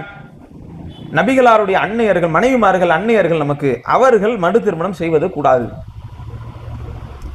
தன்னுடைய 18 வயதிலிருந்து தார் மரணிக்கின்ற வரை மறுமணம் செய்யவில்லை. எப்படிப்பட்ட வாழ்க்கை வாழ்ந்திருப்பாங்க யோசிச்சு பாருங்க. ஒரு ஆணுடைய துணையின்றி அல்லாஹ்வுடைய தூதருடைய காலத்திற்கு பின்னால் சஹாபாக்களுடைய பல்வேறு எதிர்ப்புகளுக்கு மத்தியில் ஒட்டக போர் நடைபெற்றது, ஜமல் போர் நடைபெற்றது. இது அனைத்திலும் தனக்கு கிடைத்த உரிமை வைத்துத்தான் அவர்கள் வாழ்ந்தார்கள். கிபி 58ஆம் ஆண்டு ஆயிஷா ரலியல்லாஹு அன்ஹா மரணிக்கிறாங்க. வயது 66. கிட்டத்தட்ட நபிகளார் மரணித்து 48 ஆண்டுகள் வாழ்ந்தார்கள். மறுமணம் செய்யாத வாழ்க்கை. எதை கொண்டு வாழ்ந்தார்கள்? அல்லாஹ்வுடைய மார்க்கம் கொடுத்த உரிமைகளை பயன்படுத்தினார்கள், கல்வியை பயின்றார்கள். இந்த இஸ்லாமிய மார்க்கத்திற்காக தியாகம் செய்த மிக முக்கியமான ஒரு பெண்மணி. அவருடைய சூழ்நிலை யோசிச்சு பாருங்க. எப்படி இந்த இஸ்லாத்திற்கு பிறகு இந்த இஸ்லாமிய மார்க்கத்தில் எப்படி வாழ்ந்திருப்பார்கள்? 48 ஆண்டுகள் கணவருடைய துணை இல்லாமல் இந்த பெண்மணி மார்க்கத்தை பின்பற்றி வாழ முடிஞ்சிச்சு. அப்படிப்பட்ட உரிமையை கொடுத்து இஸ்லாமிய மார்க்கம் பயன்படுத்தினாங்க. 2210 ஹதீஸ்களை இன்றைக்கு அறிவித்து விட்டார்கள். நமக்கு எவ்வளவு செய்தி தெரியும்? இஸ்லாத்தை கிரீடமாக அந்தஸ்தை இஸ்லாம் கொடுத்த கிரீடத்தை வாங்கி அணிந்து கொண்டிருக்கக்கூடிய இஸ்லாமிய பெண்களே, இந்த இஸ்லாமிய மார்க்கத்திற்காக நாம் கொடுத்த கண்ணியம் என்ன? நம்ம என்ன பாடுபட்டிருக்கிறோம் யோசிச்சு பாருங்க. அல்லாஹ்வுடைய மார்க்கம் எவ்வளவோ நமக்கு இலகுவ காட்டிருச்சு, எவ்வளவோ சலுகைகளை கொடுத்திருக்கு, எவ்வளவோ உரிமைகளை வழங்கிருச்சு, எவ்வளவோ அந்தஸ்துகளை கொடுத்திருக்கு. கணவர் நமக்கு அந்தஸ்து கொடுத்தாகுவார், பிள்ளைகள் அந்தஸ்தை கொடுப்பார்கள், தாய் தந்தை நமக்கு அந்தஸ்தை கொடுப்பார்கள். அவர்களுக்கான நன்மையாக நாம் தான் இருப்போம், நம்மை ஒரு காலம் அவர்கள் புறந்தள்ள முடியாது என்ற இஸ்லாமிய உறுதியை கொடுத்த இந்த இஸ்லாத்திற்கு நாம் கொடுத்த பாதுகாப்பு என்ன? நாம் கொடுத்த கண்ணியம் என்ன? இன்று வரையிலும் இந்த செல்போன் மூலமாக கூட நம் தாவாவை எட்டவில்லை. பெரிய அளவில் நாம் தாவாவை கொண்டு செல்லலாம். அன்று ஒட்டகத்தில் செய்த தாவாவை இன்று செல்போனில் நாம் செய்யவில்லை. இஸ்லாமிய பெண்கள் இஸ்லாத்தினுடைய அனைத்து உரிமைகளையும் அனுபவித்துக் கொண்டிருக்கக்கூடிய நாம் உணர்ந்து பார்க்க வேண்டும். இந்த இஸ்லாமிய மார்க்கம் என்பது இன்றைக்கு இருக்கக்கூடிய மோசமான சமூகத்தில் இருந்து நம்மை பாதுகாத்திருக்கிறது. நமக்கு பல்வேறு பாதுகாப்பை அரணை ஏற்படுத்தி இருக்கிறது. நபிகளார் அப்படித்தானே அரண் ஏற்படுத்தினாங்க. தலைப்புகளில் பேசினாங்கல்ல, ஒவ்வொரு உரிமைகளை பற்றியும் ஒவ்வொரு அந்தஸ்துகள் பற்றியும் எட்டு சொல்லி இருக்கிறார்கள். இந்த அனைத்து அந்தஸ்துகளையும் உரிமைகளையும் பெற்றிருக்கக்கூடிய நாம் இந்த இஸ்லாமிய மார்க்கத்தை பின்பற்றி கொண்டிருக்கின்றோம். மற்ற சமூகத்தை போன்று நம்ம யாரும் நடத்த போவது கிடையாது. அல்லாஹ்வுடைய மார்க்கம் கொடுத்திருக்கக்கூடிய இந்த அனைத்து அந்தஸ்துகளையும் பயன்படுத்தி இந்த இஸ்லாமிய மார்க்கத்திற்காக நாளை மறுமையில் அல்லாஹ்விடத்தில் என்ன பதில் சொல்வோம்? சும்மல துஸ்அலூன யௌமைதின் அனின் நஈம். கொடுக்கப்பட்ட ஒவ்வொரு அருக்குடையை பற்றியும் நாளை மறுமையில் அல்லாஹ்ட்ட பதில் சொல்லி ஆகணுமே. இதெல்லாம் அருக்குடை தானே. ஹிஜாப் என்ற அருக்குடை, மறுமணம் என்ற அருக்குடை, தனக்கு பிடித்த ஒருவனை தானே தேர்ந்தெடுப்பதற்கான அருக்குடை, இது அனைத்தும் நிஅமத். இந்த நிஅமத்துகளை பயன்படுத்தியிருக்கக்கூடிய ஒவ்வொரு இஸ்லாமிய பெண்களும் யோசித்து பார்த்து நம்முடைய இந்த அந்தஸ்துகளை வழங்கிய இந்த இஸ்லாமிய மார்க்கத்தை பயன்படுத்தி நாளை மறுமையில் வெற்றி கொள்ள வேண்டும். இஸ்லாமிய மார்க்கத்தில் உயர்வை பெற வேண்டும். ஏதாவது ஒரு அமலை உருவாக்கணும். இன்றைக்கு எவ்வளவோ வாய்ப்புகள் பெண்களுக்கு வழங்கப்படுகிறது. அல்லாஹ்வுடைய தூதர் பல்வேறு வாய்ப்புகளை நமக்கு கொடுத்திருக்கிறார்கள். நாம நினைக்கிறோம் ரமலான்ல மட்டும் அமல் செஞ்சா போதும், அதுக்கு மேல என்ன அமல்? அப்படி கிடையாது. அல்லாஹ்வுடைய தூதர் சொன்னார்கள், அமலை கொண்டு நீங்கள் சொர்க்கத்தை அடைவது கிடையாது. அல்லாஹ் அமலை கொண்டு உங்களுக்கு ஜன்னத்தை கொடுக்குறான்னு நினைக்கிறீங்களா? தப்பு கணக்கு. அல்லாஹ் ஜன்னத்தை அமலை கொண்டு கொடுப்பது கிடையாது. இல்லா பி ரஹ்மத்தில்லாஹ், அல்லாஹ்வுடைய அருளை கொண்டுதான். அல்லாஹ் நம் மீது இறக்கப்பட வேண்டும், அல்லாஹ் நம் மீது திருப்திப்பட வேண்டும். ஹிஜாபை அணிந்த நான் இந்த இஸ்லாமிய மார்க்கத்தில் முஸ்லிமாக மரணிக்க வேண்டும். என்னுடைய கடைசி மரணம் முஸ்லிமான மரணமாக இருக்குமா? எனக்கு மரணம் வருகிறது, இந்த மரணம் வருவதற்கு முன்பாக நான் செய்த கடைசி செயல் என்ன? தாவாவா இருக்குமா? நான் மரணிப்பதற்கு முன்பாக நான் பேசிய கடைசி பேச்சு முஸ்லிமான பேச்சா? யோசிச்சு பாருங்க. மரணம் எப்படி வேணா வரலாம்ல, மவுத் எப்படி வேணா வரும். எங்கோ மலை பிரதேசத்துல போய் கொண்டிருக்கக்கூடிய ஒரு பாம்பு, விஷம் கொண்ட ஒரு பாம்பு, ஒரு பருந்து என்ன பண்ணும்? தன்னுடைய இரையாக அதை கவ்வும், 2 கால்களில் கவ்வி கொண்டு அப்படியே பறந்து வரும்போது அது நினைத்த கணிப்பை தாண்டி இறை ரொம்ப கனமா இருக்கு. என்ன பண்ணிடும்? ஒரு கட்டத்துக்கு மேல அது விட்டுரும். ஒரு கட்டத்துக்கு மேல ரொம்ப துள்ளிச்சு சீண்டுச்சுன்னு வைங்க, கிராமப்புறத்துக்கு வந்துடும், சிட்டிப்புறத்துக்கு வந்து அப்படியே பறந்து வருது, விடுது, நம்ம மேல உழுவுது. என்ன ஆகும்? அதனுடைய விஷத்தை சுமந்து சேமித்து வைத்திருப்பதில் நம்முடைய பெயர் எழுதப்பட்டிருந்துச்சுன்னா, இந்த விஷயம் என்பது இந்த பெண்ணுடைய உடலுடைய ரத்தத்தில் கலக்க வேண்டும். அல்லாஹ் எப்படி வேணா கொண்டு வருவான்ல. நினைச்சு பாக்குறோமா? அங்க இருந்து பறந்து எப்படிங்க இங்க கொண்டாந்து போட முடியும்? அங்க இருக்க விஷ கொண்ட பாம்பு, இதை கொண்டு நான் எப்படி மவுத்தாவேன்? மவுத்து அடையும் பொழுது ஒவ்வொன்றும் நமக்கு செய்தியாகத்தான் இருக்கிறது. 10ஓட 11 செய்தி. இந்த கரண்ட் கம்பியில எப்படி உழுவாங்கன்னு நினைப்போம். இந்த கரண்ட் கம்பி பட்டு இப்படி மவுத்தாவாங்க. நடந்து போனா மவுத்து வருமா? நடந்து போய் மவுத்தா வந்தவர் அப்படிதான் நினைச்சிருப்பாரு. நடந்து போனா மவுத்து வருமாங்க? சிரிக்கும் போது மவுத்து வருமா? வருதே. விளையாட்டு கொண்டு இருக்கும்போது மவுத்து வருதே. வாழ்வினுடைய பாதி காலத்தை கடந்து போயிடும். 30 வயசு வந்துருச்சுன்னு வைங்க, வாழ்வின் பாதியை கடந்து போயிட்டோம். என்ன வாழ்க்கை அதுக்கப்புறம்? எப்ப மவுத்து வரும்னு தெரியாது. அந்த மவுத்திற்கு முன்பாக குல்லு நஃப்ஸின் தாயிகத்துல் மவுத், எல்லா ஆத்மாவும் மரணத்தை சுவைத்தே தேரும். அப்படி மரணம் வரும்போது இன்னமா துவஃபா உஜுருக்கும் யௌமல் கியாமா, மறுமையில் உங்களுடைய நன்மைகளை கொண்டு தான் அல்லாஹ்விடத்தில் பேசப்படும். இந்த நன்மை அல்லாஹ்வுக்கு திருப்தியான நன்மையா இருக்கணும். கை நிறைய அல்லாஹ்ட்ட கொண்டு போய் வைக்கிறோம். என்ன வைக்கிறோம்? கை நிறைய இருக்கு யா அல்லாஹ், நிறைய செஞ்சிருக்கிறேன், நிறைய தொழுது இருக்கிறேன். என்னடா தொழுது இருக்கிற? கை நிறைய இருக்கு, அமல் இருக்கு, வச்சு என்ன ஃபாய்தா? கை நிறைய கொண்டு போறோம், கழுத வெட்டையா இருக்கு. கை நிறைய என்ன இருக்கு? போய் சம்பாதிச்சு வர்றாப்புல நிறைய எடுத்துட்டு வந்தேன், நிறைய அள்ளிட்டு குப்பையை அள்ளிட்டு வந்திருக்கிற. என்ன ஃபாய்தா? துரிஹ ஃபின்னார், நரகத்தில் தூக்கி வீசப்படக்கூடிய தொழுகையாளிகள் இருக்கிறாங்க. துரிஹ ஃபின்னார், நரகத்தில் தூக்கி வீசப்பட்ட நோன்பாளிகள் இருக்கிறாங்க. நாமளும் நோன்பு பிடிக்கிறோம்ல, நாமளும் தொழுகிறோம், நாமளும் இஸ்லாத்தினுடைய சலுகைகளை பயன்படுத்துறோம், நாமளும் நோன்பு வைக்கிறோம், எல்லாமே பண்றோமே. அப்ப நன்மை நிலைமை என்ன? அப்ப அமல்களை கொண்டு அல்லாஹ்விடத்தில் வெற்றி கிடையாது. இல்லா பி ரஹ்மத்தில்லா, அல்லாஹ்வுடைய திருப்தியை கொண்டு, அல்லாஹ்வுடைய திருப்தியான ஒரு அமலை செய்யுங்க. இன்றைக்கு இஸ்லாமிய மார்க்கம் நமக்கு எவ்வளவு வாய்ப்பை கொடுத்து கண்ணியப்படுத்தி இருக்குல்ல. இந்த அமலை செய்யுங்க சொர்க்கம் போயிடலாம், இதை செய்யுங்க சொர்க்கம் கிடைக்கும், இதை எத்தனை அமலை நம்ம உறுதியா செஞ்சிருக்கோம்? ரமலானுடைய ஆரம்பத்தில் முடிவெடுப்போம், இன்னைக்கு முடிவெடுக்கிறோம். ரமலானுடைய 2வது நோன்பு 3வது நோன்பு, இந்த மாதம் முழுக்க இந்த குர்ஆனை முழுவதும் முடிக்கணும்னு நினைப்போம். அதுக்கு என்ன பண்ணுவோம்? குர்ஆனை பிரிப்போம். குர்ஆனை பகுதி வாரியா பிரிச்சு இந்த தொழுகைக்கு பின்னால் இத்தனை அத்தியாயங்களை இத்தனை வசனங்களை ஓதுவோம்னு முடிப்பெடுப்போம். ஃபஜர் முடியும், சகர் செஞ்சுட்டோம், முழிச்சுக்கிட்டு இருந்தோம். சகர் முடிஞ்சு ஃபஜரை தொழுதுட்டு அந்த 10 வசனத்தை ஆயத்தை முடிச்சிருவாப்ல. அடுத்து பாத்தீங்கன்னா படுத்தவர் மஹ்ரிப் தானே எந்திரிப்பாரு. அப்ப லுஹர் அசர்லயே அந்த சபதம் போயிடுச்சா? என்ன பண்ணுவோம்? சரி இந்த வருஷம் விட்டாச்சு, அடுத்த ரமலான்ல பார்த்தோம், முடிஞ்சு போச்சு. அந்த அமல் செத்து போய் விட்டது. குர்ஆன் ஓதக்கூடிய அமல் செத்து போன அமலாக நிக்குது நம்மள்ட்ட. குர்ஆன் இருக்குங்க, நமக்கு உரிமைகளையும் சலுகைகளையும் நமக்கு எடுத்து கொடுத்த, உலகமெல்லாம் அசிங்கமாக தீட்டாக நினைக்கக்கூடிய ஒரு வார்த்தையை சங்கை மிக்க குர்ஆன், லவ்ஹுல் மஃபூல் என்ற உயர்ந்த ரகத்திலிருந்து தூய்மையான மலக்குகளிடத்திலிருந்து கொண்டு வரப்பட்ட வேதத்தில் இறைவன் பேசுகின்றான். யஸ்அலூனக அனில் மஹில்லா, மாதவிடாய் பற்றி உன்னிடத்தில் கேட்கிறார்கள். எப்படிப்பட்ட சங்கை மிக்க வேகத்தில் மாதவிடாய் பற்றி அல்லாஹ் பேசுறான். குல் ஹுவ அதன், அது அந்த நேரத்தில் அவர்களுக்கு நோவினை என்று சொல்லுங்கள். அல்லாஹ் எப்படி மனிதனுடைய ஒரு பெண்ணுடைய நிலைமையை உணர்ந்து பேசுறான். பெண்ணுடைய உணர்விற்கு மதிப்பளித்திருக்கக்கூடிய இந்த திருமலையை பெண்கள் எப்படி உணர்ந்திருக்கிறோம்? எந்த அளவுக்கு நம்ம எடுத்து படிச்சிருக்கிறோம்? எத்தனை அத்தியாயம் தெரியும்? எத்தனை வசனங்கள் தெரியும்? இவ்வளவுலாம் தேவை கிடையாது. இந்த அதிகமா பண்றோம், நிறைய பண்றோம்னு மார்க்கத்து ஃபெயிலியரா உட்கார்ந்து இருக்கிறத விட ஒரு பக்கம் ஓதணும் முடிவெடுங்க. ரமலானில் ஒரு பக்கம் முடிவெடுக்கின்றேன். இன்று வரையில் மௌத்தா போற வரைக்கும் ஓதுறனா அல்லாஹ்வுக்கு பிடித்த அமல். அல்லாஹ்வுடைய தூதர் சொன்னார்கள், அதுவதுமா அதுவமுஹா இன் கல்ல. அல்லாஹ்வுக்கு பிடித்த அமல் எது தெரியுமா? அதுவதுமுஹா இன் கல்ல, நீங்கள் குறைவாக செய்தாலும் தொடர்ச்சியாக செய்யப்படுகிற அமல். இந்த இஸ்லாத்தை நான் கண்ணியப்படுத்த ஒரே ஒரு அமலை தினமும் உயிரோட்டம் கொடுக்கின்றேன். ஒரு அமலை நான் மதிக்கிறேன், ஒரே ஒரு அமலை நான் கண்ணியப்படுத்துகின்றேன். தினமும் வீட்டு வேலை செய்யும் போது ஆண்களுக்கு கொடுக்கப்படாத சலுகை பெண்களுக்கு கொடுக்கப்பட்டிருக்கு. சுபஹானல்லாஹ், அல்ஹம்துலில்லாஹ். அல்லாஹ் அக்பர், திக்ர் பண்ணுங்க. வீட்டு வேலைகள் செய்யும் போது நன்மை பெற்றுக் கொள்ளக்கூடிய வாய்ப்பை நான் ஏற்படுத்துகிறேன். தினமும் வீட்டு வேலை இருக்க தான் போகுது, இல்லாமையா இருக்கு? விட்டுருவாங்களா? தினமும் இருக்க தானங்க போகுது. என்ன பிரச்சனை வந்தாலும் பிரச்சனைன்னு வீட்டுக்கு வரக்கூடாதுன்னு சொல்லி அனுப்பின திருமண நிகழ்வில் இருந்து இன்னைக்கு வரைக்கும் ஓடா ஓஞ்சிக்கிட்டு தானே இருக்கும். சலிக்காம தினமும் ஒரே வேலையை செஞ்சுக்கிட்டு தானே இருக்கும். அதே பட்டு பாத்திரம், அதே துணி, அதே புடவை, அதே ஆடைகள், அதே வீடு. எங்கேயாச்சும் நமக்கு போர் அடிக்குதா? போர் அடிச்சாலும் செஞ்சுத்தானே ஆகணும். இப்படிப்பட்ட நேரத்தில் ஸ்மார்ட்டா நம்ம நன்மைகளை சம்பாதிக்கலாமே. ஸ்மார்ட்டா செய்யுங்க. ஒரு காரியத்தை ஹார்ட் ஒர்க்கு சாஃப்ட் ஒர்க்கும் பாங்க. கடினமா செய்வது இலகுவா செய்வது, ரெண்டுத்துக்கு மத்தியில கடினமா செய்து நமக்கு கிடைக்கக்கூடிய பயனை ஸ்மார்ட்டா வாங்க. இது ஸ்மார்ட் ஒர்க், நுட்பமா செய்யறது. அல்லாஹ் தன்னுடைய திருமறையில் பல்வேறு சாரார்களை உயர்த்தி பேசுகின்றான். உலகத்தில் உள்ள அனைவரும் விட இந்த 4 சாராரை நாம் உயர்த்தி இருக்கிறோம். யாரா தெரியுமா? ஆதம் அலைஹிஸ்ஸலாம், நூஹ் அலைஹிஸ்ஸலாம், இம்ரானுடைய குடும்பத்தார், இப்ராஹிம் அலைஹிஸ்ஸலாமுடைய குடும்பத்தார். இவங்க எல்லாருக்கும் நம்ம என்ன கொடுத்தோம் தெரியுமா? ஹிக்மத்தை கொடுத்தோம். இவங்க உலக வாழ்க்கையில் ஈடுபட்டுக்கிட்டே இருப்பாங்க. அல்லாஹ்வுடைய தூதர் அப்படித்தானே இருந்தாங்க. இவர்களுடைய படிப்பினை வாங்கிய நபிகளார் அப்படித்தானங்க இருந்தாங்க. வகத் லபிஸ்து ஃபீக்கும் அவுரன் கசீரா, உங்களிடத்தில் அதிகமான ஆண்டுகள் நான் வாழ்ந்திருக்கின்றேன். உங்களை போல நானும் பல்லு விளக்குவேன், உங்களை போன்று நானும் தேவை உடையவனாக இருந்தேன், உங்களை போன்று நானும் உணங்குவேன், உங்களை போன்று நானும் திருமணம் செய்வேன், அதே நேரத்தில் தொழுது விடுவேனா இல்லையா? என் வாழ்க்கை எடுத்து பாருங்க. நாங்க ரசூல்லா, நான் மட்டும் தனியா போய் குகையில உட்காந்துக்கிட்டா கடந்தேன், அதோட முடிஞ்சு போச்சே. வஹி அறிவிப்பு வந்தவுடன் வந்து வேலையை தானே பார்த்தேன், வீட்டு வேலை பார்த்துக்கிட்டு தானே ஸ்மார்ட்டா நன்மையை சம்பாதிச்சுக்கிட்டு இருந்தேன், அல்லா இடத்துல உயர்ந்த அந்தஸ்து பெற்றனா இல்லையா?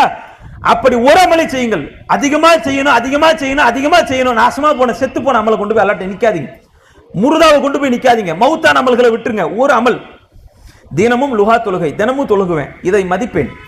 இஸ்லாத்தை கண்ணியப்படுத்த நான் ஒரு அமலை பிடிக்கின்றேன், தினமும் அதை செய்கின்றேன், இது அல்லாஹ்வுக்கு பிடித்தமான அமல். குறைவாக இருந்தாலும் தொடர்ச்சியாக செய்யப்படும் அமல் தான் அல்லாஹ்விடத்தில் பிடித்தமான ஒரு அமல். தினமும் லுஹா தொழுகை. இந்த ஒரு லுஹா தொழுகையோட நன்மை என்ன தெரியுமா? சுபஹானல்லாஹ், அல்ஹம்துலில்லாஹ், அல்லாஹு அக்பர், லா இலாஹ இல்லல்லாஹ். நன்மை ஏவுவது, தீமையை தடுப்பது, இதை செய்வதற்கான நன்மை அனைத்து தர்ம நன்மையும் கிடைக்கும். இந்த எல்லா நன்மையும் நீங்க நன்மையை ஏவி தீமையை தடுத்து ஒவ்வொரு நாளும் சுபஹானல்லாஹ், அல்ஹம்துலில்லாஹ், அல்லாஹ் அக்பர், லா இலாஹ இல்லல்லாஹ் சொல்ற ஒட்டுமொத்த நன்மையும் லுஹா நேரம் வந்து விட்டதா? வீட்டு வேலையெல்லாம் முடிச்சாச்சா? பள்ளிக்கூடத்து பிள்ளைங்களை அனுப்பியாச்சா? போய் அந்த 10 மணி வாக்கில் லுஹா தொழுதுட்டு போய் படுத்துட்டேன், 2 ரக்காத், இந்த மொத்த நன்மையும் கிடைக்கும். ஒரு பெண்ணுக்கு கொடுக்கக்கூடிய வாய்ப்பை பாருங்க.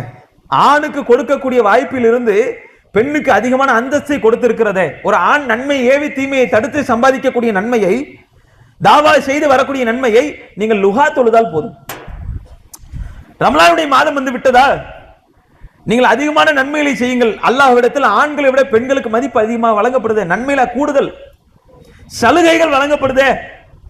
குறிப்பிட்ட நாட்கள் ஏற்பட்டு விட்டால் நீங்கள் தொழுகை கூட தொழுக வேண்டாம். ஆண் எப்படி இருந்தாலும் தொழுதாகணும், தெரியுமில்ல? ஒரு ஆண் எப்படி இருந்தாலும் தொழுகணுங்க. நின்று தொழுக முடியலையா? உட்கார்ந்து தொழுகணும். உட்கார்ந்து தொழுக முடியல, படுத்துட்டாவது தொழுகணும். படுத்து தொழுக முடியல, சைகையாச்சும் செய்யுங்கிறது மார்க்கம். இல்லாட்டி கேள்வி இருக்கு, அது கடமை. ஆக்சிடென்ட் ஆயிடுச்சு, கை காலே இல்லை ஆம்பளைக்கு, கை போயிடுச்சு, கால் போயிடுச்சு, அப்பயும் தொழுதுதான் ஆகணும். பெண்களுக்கு அல்லாஹ்வுடைய மார்க்கம் கொடுக்க சலுகையை பாருங்க. இதை பயன்படுத்துறோம்ல. ஒவ்வொரு மாதமும் நம்முடைய நிலைமையை புரிந்து இறைவன் பேசுகிறான், தொழுகை தொழுகாதீங்க. உங்களுக்கு தொழுகைக்கு விடுமுறை அளிக்கப்படுது. ஆண் எப்படி இருந்தாலும் தொழுதாகும். பனியோ மழையோ வெயிலோ பள்ளியில் போய் முட்டித்தான் ஆகணும். இப்போ இவ்வளவு சலுகைகளை பயன்படுத்தக்கூடிய, இவ்வளவு சலுகைகளை வைத்திருக்கக்கூடிய நன்மைகளை அதிகமாக கொடுக்கக்கூடிய மார்க்கம். இலகுவா இந்த மாதிரி நன்மைகள் ஏராளமா இருக்கு. தினமும் அஸ்தக்ஃபிருல்லாஹ் வஅத்தூபு இலைஹ், வேற எதுவும் கிடையாது. பெரிய அளவுக்கு நான் அமல்லாம் செய்யறது இல்லை. தினமும் அஸ்தக்ஃபிருல்லாஹ் வஅத்தூபு இலைஹ் 100 தடவை சொல்லுவேன், ஞாபகமா சொல்லுவேன். அதை மதித்து, அதை திக்ராக எடுத்து, அதை பொருட்டாக மதித்து இஸ்லாத்தை கண்ணியப்படுத்துகின்றேன், அது போதும்.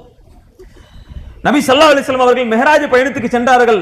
அல்லாஹ்வுடைய தூதர் பல்வேறு சொர்க்கத்து நபர்களை பார்த்துட்டு வந்தாங்க. அப்பப்ப ரசூலுல்லாஹ்வுக்கு ஞாபகம் வரும், ஏதாவது ஒரு செயல் ஞாபகம் வரும்போது வந்து ஒப்பிக்கல. அப்பப்ப ஏதாவது ஒரு சஹாபி ஒரு செயலை செய்யும்போது, ஏங்க இதை நான் அங்க பார்த்திருக்கேன், இதே செயலை இதே காரணத்தை நான் அங்க பார்த்திருக்கிறேன், அப்ப நீங்க தானே அது, உங்களுக்கான மாளிகை தானே அது, உங்களுக்கான சொர்க்கம்னு சொல்லுவாங்க. அப்படி அல்லாஹ்வுடைய தூதர் ஒரு கட்டத்துல ஒரு நேரத்தில் அமர்ந்து இருக்கும்போது பிலால் அவர்கள் நடந்து வர்ற ஓசையை கேட்கிறாங்க. பிலாலுடைய செருப்பு ஓசை கேட்கப்படுது. அல்லாஹ்வுடைய தூதர் இந்த பட்டு பட்டு பட்டுன்னு சவுண்ட் வரும், அவருடைய ஓசை வித்தியாசமா இருக்கும். அப்ப அல்லாஹ்வுடைய தூதருக்கு ஞாபகம் வருது, இந்த செருப்பு ஓசை எங்கே கேட்டிருக்குமே. அப்படி யோசனை வருகிறது, அல்லாஹ்வுடைய தூதர் ஞாபகம் வருகிறது, மெஹராஜ் பயணத்துல சொர்க்கத்தில் நான் உலாவும் போது ஒரு செருப்போசை கேட்டேன், அதே செருப்போசை தான் இது. மிகப்பெரிய மாளிகை, சொர்க்கத்தின் மிகப்பெரிய மாளிகை ஒருவருக்கு இருந்தது. அந்த சொந்தக்காரர் அங்க நடந்துகிட்டு இருக்கிறாரா, அந்த செருப்போசையும் இந்த செருப்போசையும் உண்டுதான், அந்த சொர்க்கத்தினுடைய சொந்தக்காரர் நீங்கள் தான். சொன்ன உடனே பிலால் அவர்களுக்கு பூரிப்பு தாங்கல. இத்தனை நாட்கள் இந்த இஸ்லாத்திற்காக கஷ்டப்பட்டதற்கு எவ்வளவு பெரிய கண்ணியத்தை அல்லாஹ் கொடுத்துட்டான், எவ்வளவு பெரிய மாண்பை கொடுத்துட்டான், எவ்வளவு மரியாதையை கொடுத்துட்டான். அல்லாஹ்வுடைய தூதர் அதெல்லாம் இருக்கட்டும், அதெல்லாம் விடுங்க, அப்படி என்னங்க அமல் செய்றீங்க நீங்க? அவ்வளவு பெரிய சொத்துக்கு ஒரு சொந்தக்காரர். அல்லாஹ்விடத்துல சொர்க்கத்தின் பாதையில் ஒரு கயிறு வைக்கக்கூடிய இடம் கிடைத்தால், கைரு மின துனியா வமா ஃபீஹா, உலகத்தை விட உலகத்தில் உள்ள அனைத்தும் விட சிறந்ததே. ஒரு சாட்டை வைக்கக்கூடிய ஒரு ஆள் நிற்கக்கூடிய இடம் கிடைச்சா பெரிய விஷயம். அவ்வளவு பெரிய மாளிகை எப்படி உங்களுக்கு கிடைச்சிச்சு?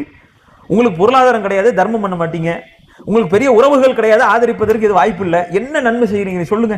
எங்களோட தான் சுத்திக்கிட்டு இருக்கீங்க, எப்படி இவ்வளவு பாயிண்ட் நீங்க வாங்குனீங்க? அப்ப அவர் மூளையை கசிக்க சொல்ல, அல்லாஹ் நானே எதுவும் பெருசா செய்யறது இல்லையே, சொல்லுங்க, யோசிச்சு பாருங்க, ஏதோ ஒண்ணு இருக்கு. அப்ப பிலால் அவர்கள் சொன்னார்கள், அல்லாஹ்வுடைய தூதரே, நான் எப்பொழுது உழு செய்தாலும் 2 ரக்காத்துகளை தொழுது விடுவேன், எப்போ உழு செய்தாலும் சரி. இதெல்லாம் நோட் பண்ணிக்கங்க.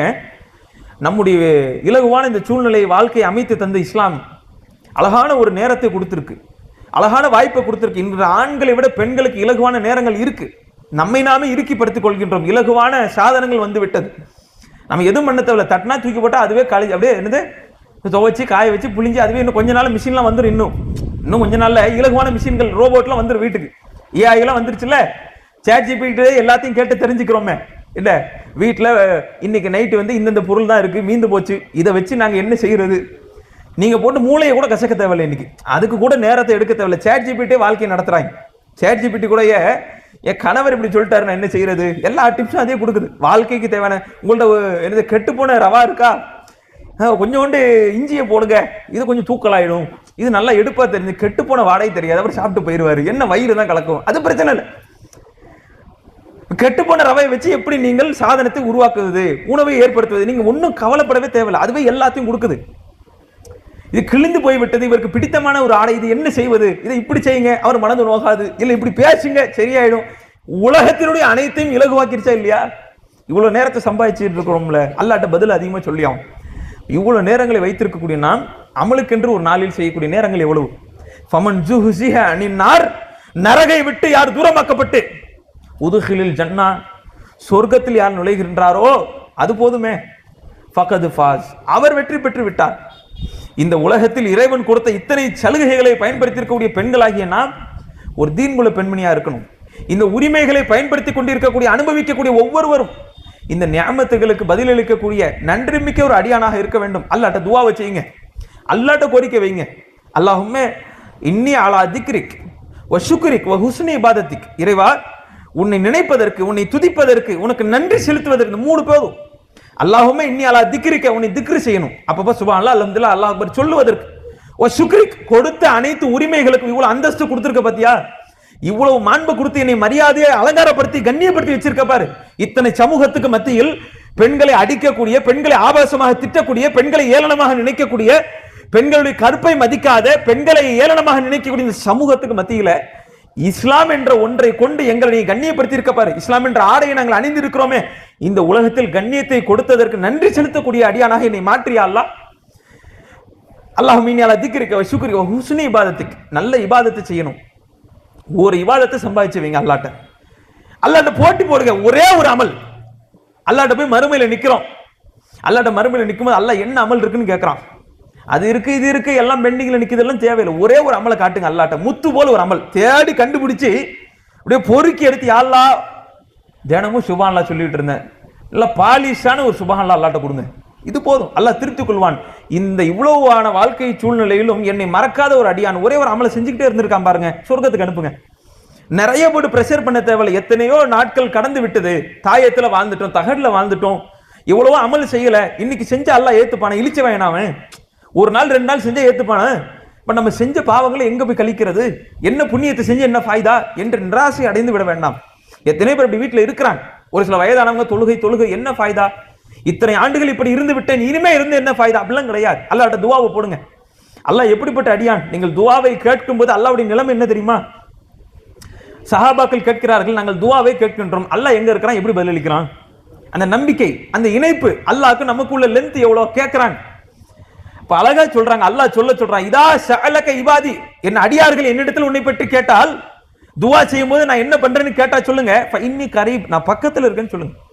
உங்களுடைய உலகத்தில் உள்ள எத்தனையோ இன்னல்கள் அல்லாஹ்விடத்தில் முறையிடப்படுகிறது, எத்தனையோ சோகங்கள் முறையிடப்படுகிறது, எவ்வளவோ கஷ்டங்கள் முறையிடப்படுகிறது, அல்லாஹ்வை தூரமாக நினைக்காதீர்கள், அல்லாஹ் அருகில் இருக்கின்றான், நம்ம அருகில் இருந்து அனைத்துக்கும் பதிலளித்துக் கொண்டிருக்கின்றான். எந்த அளவுக்கு தெரியுமா? உலகத்தில் உள்ள ஒரு நிமிடத்தில் நடக்கக்கூடிய அனைத்து காரியங்களுக்கும் அல்லாஹ் தான் பொறுப்பாளி, தெரியுமில்ல? உலகத்துல சொல்லி முடிக்கிறேன், உலகத்துல ஒரு இலை விழுந்தால் அல்லாஹ்வை அறியாமல் விழுகாது. உலகத்துல எவ்வளவு மரம் இருக்கு, எவ்வளவு கிளை இருக்கு, எவ்வளவு இலை இருக்கு, இந்த ஒவ்வொன்றும் காத்தடிக்கும் போது விழுகிறதெல்லாம் அல்லாஹ் அறிஞ்சுக்கிட்டே இருப்பான். இது ஒண்ணு. அதே நேரத்துல உலகில் நீர் எங்கே பாய்ந்து கொண்டு இருக்கிறது, இந்த ஞானம் அல்லாஹ்ட்ட இருந்துகிட்டே இருக்கும். நீர் எப்படி போகணும், எப்படி சப்ளை ஆகணும், எந்த இடத்துல வலியணும், எந்த இடத்துல பள்ளத்துல உழுகணும், எவ்வளவு வேகத்துல போகணும், எந்த வேகத்துல போனா இந்த ஊருக்கு பாதுகாப்பு, இது எல்லாத்தையும் அல்லாஹ் கட்டுப்படுத்திக்கிட்டான், நீரை பாதுகாத்து கொண்டிருப்பான். அதே நேரத்தில் இந்த நேரத்தில் எத்தனையோ குருவி குஞ்சுகள் தன்னுடைய இறைக்காக பயணிக்கின்றது, அதற்கான இறையை அல்லாஹ் நாடுகின்றான். அதே நேரத்தில் இதே நேரத்தில் விபத்துக்கு உள்ளாக்கப்பட்ட பல அடியார்கள், பல நபர்கள், உலகத்தில் பல விபத்துகள், இந்த நேரத்தில் ஒரு மணி நேரத்தில் பல விபத்துகள், ஆயிரக்கணக்கான விபத்துகள் நடத்தப்பட்டு இவன் பிழைப்பான இல்லை, அவனை மூச்சு எப்படி கொடுக்கணும், இதை அல்லாஹ் கவனித்துக் கொண்டே இருப்பான். இதெல்லாம் ஒரே நேரத்தில் அல்லாஹ் இவளுக்கு, இதே நேரத்தில் ஒரு பெண்மணி பிரசவ வழியில பயணிச்சு போய்கிட்டு இருப்பான், இந்த குழந்தை எப்படி பிறக்கணும் அல்லாஹ் நாடிக்கிட்டு இருப்பான், இந்த அறிவை பார்த்துக்கிட்டு இருப்பான். இதே நேரத்தில் அந்த தாய் செய் நலமாக திரும்புவாளா, இதை கவனிப்பான். இதே நேரத்தில் பிறந்த குழந்தைக்கு மூச்சு எப்படி கொடுக்கணும், அந்த ரூஹை யார் எழுதுறது, இந்த அனைத்து பொறுப்புகளுக்கு மத்தியிலும் அனைத்து கடமைகளுக்கு மத்தியிலும் நாம கேட்கிற துவா எப்படி இருக்கும்னு நினைக்கிறீங்க அல்லாட்ட? 10ஓட 11 அவ்வளவுதான், முடிஞ்சு போச்சு. இத்தனை காரியங்களுக்கு மத்தியிலும் துவா கேட்கக்கூடிய மக்கள் எவ்வளவு தெரியுமா? ஒவ்வொரு நேரத்திலும் உலகில் பாங்கு சொல்லப்பட்டுக்கிட்டு தான் இருக்கு. இப்போ ஒரு இடத்துல லுகருங்க, அடுத்து ஒரு இடத்துல வக்து வரும், அடுத்து ஒரு லுகரு, அடுத்து ஒரு லுகரு, அடுத்து ஒரு லுகரு. கிட்டத்தட்ட உலகத்தில் ஒரு மூலையிலிருந்து இன்னொரு மூலைக்கும் 72 மணி நேரம் வித்தியாசம் இருக்கு. ஏதோ ஒரு இடத்துல அல்லாஹ் பத்தி பாங்கு சொல்லப்பட்டுக்கிட்டே இருக்கும், ஒரு இடத்துல தொழுகை முடிக்கப்பட்டுக்கிட்டே இருக்கும், ஒரு இடத்துல துவாவை கையேந்தி கேட்கக்கூடிய ஒரு லட்சக்கணக்கான கோடிக்கணக்கான மக்கள் இருப்பாங்க. இந்த எல்லா அலுவலங்களுக்கு மத்தியிலும், இத்தனை கோடி மக்களுக்கு மத்தியிலும் நான் கேட்கக்கூடிய துவா அல்லாஹ்ட்ட எப்படி இருக்கும்? எப்படி நினைக்கிறீங்க? அல்லாஹ்வுடைய தூதர் சொன்னார்கள், இதற்கு மத்தியிலும் நான் ஒரு துவாவை கேட்டு, ஒரு அடியான் ஒரு துவாவை கேட்டு, கோரிக்கைகளை வைத்து கைகளை தட்டி எழுவதற்கு முன்பாக துவாவெல்லாம் கேட்டு அல்லாஹ்ட்ட எல்லாத்தையும் சொல்லி முடிச்சு அழுது புலம்பி தள்ளிட்டு ஏந்திருக்கிறதுக்கு உள்ள அல்லாஹ் அதற்கு பதில் அளிக்காவிட்டால் இறைவன் வெட்கப்படுகிறான். எப்படிப்பட்ட துவாவை அல்லாஹ் நம்மகிட்ட எதிர்பார்த்துட்டு இருக்கான் பாருங்க. உலகத்தில் எவரையும் நீங்கள் திருப்திப்படுத்த முடியாது. யாரை திருப்திப்படுத்துவீங்க? தாயை திருப்திப்படுத்துவீங்களா? தந்தையை திருப்திப்படுத்த முடியுமா? மாமனாரை திருப்திப்படுத்த முடியுமா? சம்பந்தியை திருப்திப்படுத்த முடியுமா? மருமகளை திருப்திப்படுத்த முடியுமா? என்ன செஞ்சாலும் குறைதான், என்ன செய்தாலும் குறைதான் வரும். திருப்தி அடையாத மக்களுக்காக தங்களுடைய சலுகைகளை பயன்படுத்தி நேரத்தை வீணடிக்காதீர்கள். திருப்தி கொள்ளக்கூட ஒரு அடியான் நீங்க நடந்து வந்தா ஓடி வருவான். அப்படிப்பட்ட உலக வாழ்க்கையில் நாம் பயணித்துக் கொண்டிருக்கின்றோம். இந்த 60 ஆண்டு காலம், சொற்ப காலம், அற்ப நேரம் கடந்து போய்கிட்டே இருக்கும். ஒவ்வொரு ரமலானா போய்கிட்டே இருக்கு. இதனுடைய நன்மைகள் எவ்வளவு இதுதான் மேட்டர். ஆக திருப்தி அடையக்கூடிய இந்த அடியானுக்காக, இந்த ஒரு ரப்புக்காக, இப்படிப்பட்ட எஜமானனுக்காக இலகுவாக நன்மைகளை செய்து அல்லாஹ்விடத்தில் ஒரு அமலை செய்யுங்கள், அதை தொடர்ச்சியாக செய்யுங்கள். அதன் மீது நிராசை அடையாமல் கொடுத்த இந்த அனைத்து உரிமைகளுக்காகவும் அந்தஸ்துகளுக்காகவும், இந்த பெண் உரிமைக்காக, பெண்களுக்கு கொடுத்த இந்த அந்தஸ்திற்காக அல்லாஹ்விற்கு நன்றி செலுத்த, அல்லாஹ்விற்கு அதிகமான துவாக்களை செய்ய, அல்லாஹ்விடத்தில் தொழுக நாம் கடமைப்பட்டிருக்கின்றோம். ஒரு அமலை செய்வோம், அதை அதிகமாக செய்வோம், அல்லாஹ்விடத்தில் வெற்றி பெறுவோம். இறை நெருக்கத்தை பெற்று, இறைவனுடைய அன்பை பெற்று சொர்க்கம் செல்லக்கூடிய மக்களாக, தீன்குல பெண்மணியாக அல்லாஹ் நம்மை ஆக்கி அருள்புரிய போதுமானவன். துவா செய்தவனாக நிறைவு செய்கிறேன். அஸ்ஸலாமு அலைக்கும்.